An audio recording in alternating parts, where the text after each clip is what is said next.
Pemerintah akan menerapkan biaya keluar dengan tarif 7,5% hingga 15% untuk 4 jenis komoditas emas, mulai dari emas batangan hingga serbuk pada tahun fiskal 2026. Direktur Jenderal Strategi Ekonomi dan Fiskal di Kementerian Keuangan Febrio Kacaribu mengatakan, Peraturan Menteri Keuangan yang mengatur ketentuan teknis pengenaan biaya keluar untuk produk emas akan segera terbit. Saat ini, PMK sudah melalui tahap harmonisasi dan akan segera diundangkan dalam waktu dekat, sehingga pada 2026 sudah memberikan sumbangan bagi pendapatan negara. PMK ini ditargetkan terbit pada November 2025 dan berlaku 2 minggu setelah diundangkan. Febrio menjelaskan bahwa aturan baru tersebut akan membedakan tarif biaya keluar berdasarkan tingkat pengolahan emas. Produk yang masih mentah atau minim proses akan dikenai tarif lebih tinggi, sementara produk hilir akan mendapatkan tarif lebih rendah guna mendorong industri pengolahan dalam negeri.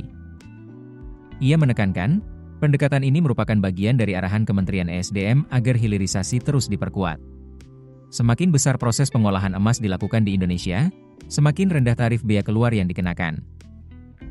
Dalam rancangan PMK, produk dore emas dalam bentuk bongkah, ingot, atau batang tuangan akan dikenakan tarif biaya keluar antara 12,5% hingga 15%. Lalu, produk emas granules juga masuk kategori tarif yang sama, yaitu 12,5% hingga 15%. Adapun, emas dalam bentuk cas bars akan dikenakan tarif lebih rendah, yakni 10% hingga 12,5%. Sementara itu, minted bars atau emas batangan hasil pencetakan dengan desain khusus akan dikenai tarif paling rendah, yakni 7,5% hingga 10%. Menurut Febrio, tarif ini lebih kecil karena produk tersebut membutuhkan proses pengolahan lanjutan dan memiliki nilai tambah lebih tinggi. Seluruh ketentuan tarif dalam rancangan PMK tersebut sudah disepakati dengan kementerian dan lembaga terkait, termasuk Kementerian ESDM dan Kementerian Hukum. Pemerintah juga menyiapkan aturan turunan berupa Permendak mengenai harga patokan ekspor emas untuk mendukung implementasinya. Keputusan bisnis terbaik datang dari data, bukan tebakan.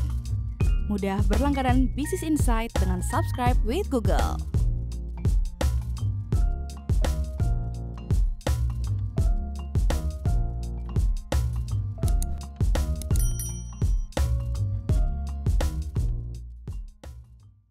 Download aplikasi Kontan sekarang di App Store atau Play Store.